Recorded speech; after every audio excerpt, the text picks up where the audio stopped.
किसी ने मुझे अच्छा जाना, किसी ने मुझे बुरा जाना। किसी ने मुझे अच्छा जाना, किसी ने मुझे बुरा जाना। जिसकी जैसी सोच थी उसने मुझे वैसे जाना। इसलिए घबरा गया था मैं भी इतना बड़ा फासला देखकर। घबरा गया था मैं भी इतना बड़ा फासला देखकर, लेकिन मंजिल खुद ब खुद आती गई हमारा हौसला देखकर।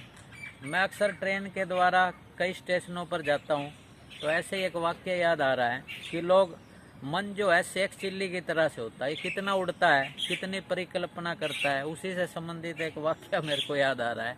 तो क्या था, मैं ट्रेन में जब बैठा था तो मेरे साथ एक नवयुवक बैठा था और सामने एक अधेड़ उम्र का एक बुजुर्ग बंदा बैठा था।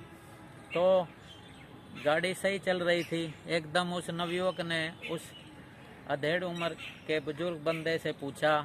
उन्होंने देखा घड़ी बांधी हुई थी, तो बोला जी क्या वजह है, घड़ी में क्या वजह है।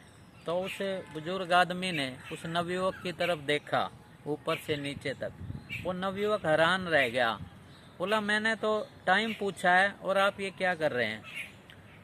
बोला मैं हैरान हूँ। वो बुजुर्ग आदमी बोला कि वो बंदा मेरे से समय पूछ रहा है जिसके पास घड़ी नहीं है। तो मैं भी इस बातें सुन रहा था।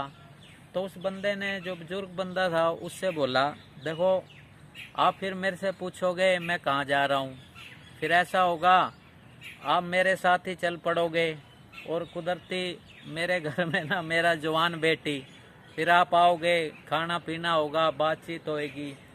हो सकता है ऐसा भी हो जाए कि आप मेरी लड़की के साथ सिनेमा हॉल, मतलब ऐसा सीन आ जाएगा। उस बुजुर्ग उसकी बात सुनकर मुझे भी हैरानी हो रही थी और नवयुवक भी हैरान।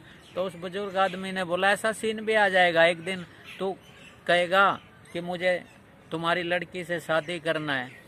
तो मैं भी उत्सुकता से सुन रहा। तो उस बुजुर्ग आदमी ने कहा वैसे एक बात पूछ सकता हूँ उस नवयुवक से। बोला, वो नवयुवक हैरान रह गया। बोला मैं उस के हाथ में अपनी लड़की का हाथ कैसे दे सकता हूँ जिसके पास घड़ी नहीं है।